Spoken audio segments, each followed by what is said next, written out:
माननीय फडणवीस साहेब, लहानपणापासून संघर्ष झाल्यामुळे बोलण्यात एक कटुता, स्पष्टता, परत निवेदत्व ज्ञान, स्वामीजींच्या सवयी, अशा काही गोष्टी माझ्यात आल्या, हल्ले होत गेले. तेव्हा मी अनेकांना नाराज केलं, नेत्यांना. याच्यात एक सिडको पोलीस स्टेशनमध्ये सोमनाथ जाधव, चव्हाण साहेब, नागपुरेंना मी खूप दुखावलं आहे आणि त्यामुळे माझी खूप बदनामी झाली. तिथे लोक किल्ली उडवतात, माझी अपमान करतात. त्यांनी 3,000 रुपये लाच मागितली डॉक्टर मनीष जोशींना, मी ती परत करायला लावली, तर त्यांनी डूक धरलं माझ्यावर.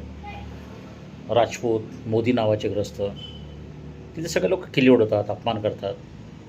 आणि मला ह्याचं फार वाईट वाटतं की मी पोलिसांना कधी शत्रू मानलं नाही. पोलिसांच्या मुलांसाठी काम केलं, पारधी समाजासाठी काम केलं, तर मलाच गुन्हेगार ठरवलं गेलं.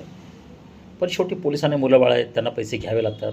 तर केवळ त्या 3,000 रुपयाची लाच, खरं म्हणजे त्यात त्यांची नोकरी जाणार होती, ती वाचवली मी, लाच परत करायला लावली. 2012मध्ये पण एका पोलिसांनी 20,000 लाच घेतली होती, ती मी परत करायला लावली. तर माझं, आणि मी पहिले लाच देत नाही, बरं जे देणार आहेत त्यांच्याबद्दल मी तक्रार करतो, तर शेवटी पोलीस नाराज होणारच ना.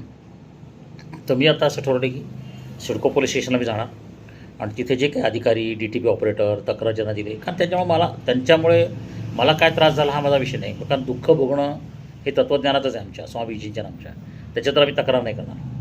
आणि अन्यायाबद्दल आम्ही तक्रार केली, जेवढी केली, संविधानात बसते तेवढी केली. पण नैतिकदृष्ट्या हा विषय आम्ही बघत नाही, आध्यात्मिकदृष्ट्या बघतो.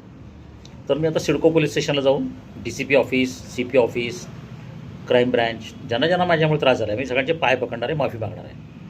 आणि हा काही ड्रामा नाही आहे, ही गोष्ट खरी आहे. मी आत्ता पण कोणासमोर झुकलो नाही. मी बाळासाहेब ठाकरेंना कधी खरी आपण नमस्कार केला नाही, शरद पवारांना केला नाही.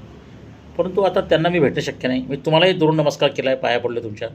आता मला तुमच्याकडे येणं शक्य नाही. पण सगळ्यांना हेच पाहिजे होतं की बाबा भास्करशीचा माज उतरला पाहिजे. हा माजोरडा हरामखोर माणूस आहे, फार मस्ती आली आहे, उतरवला पाहिजे. माझे सासू पण तेच म्हणतात, माझे मेवणे वगैरे सगळे हेच म्हणतात, सगळे नाते की माज उतरला पाहिजे, मनशक्ती आले म्हणतात. तर अनेकांनी माझा माज उतरवला, घरदारा बरबाद केली, पण मी ऐकायलाच तयार नाही. शेवटी आता 59-60 वर्ष झालं, थकलो आता पोलीसवाले मला खूप छळत आहेत. माझे नातेवाईक माझ्या बायकोच्या मार्फत छळत आहेत. पण आता काय करणार? बायकोच्या तर किती वेळा पाया पडलो आहे, सासूबाईंच्या पाया पडलो, आता कोणी क्षमा करायला तयार नाही. ठीक आहे, तर आता मी सिडको पोलिसांच्या जाऊन पाया पडणार आहे आणि औरंगाबाद पोलीस छत्रपती संभाजीनगरच्या. बाकी डेक्कन पोलीसला निश्चित पाया पडलो असतो, पुणे पोलिसांच्या पाया पडलो असतो, RR पाटलांच्या पाया पडलो असतो, तर मी वाचलो पण असतो. पण हा जो माज आहे, मला माजोरडेपणा आहे, माझ्यामध्ये अहंकार आहे, मस्ती आहे, ती ठेचून काढली लोकांनी. आणि आज शेवटी मी पराभव कबूल केलेला आहे. त्यामुळे सिडको पोलीस स्टेशनला जाऊन बसेल आणि जे काही त्याचे पाय पकडेल त्याची माफी मागेन. आणि सुरुवात मी नागपुरांपासून करेन, कारण ते सगळ्यात जास्त दुखावलेत माझ्यामुळे आणि त्यांनी भयानक बदनामी केली पाहिजे, तर तिथून सुरुवात करेन.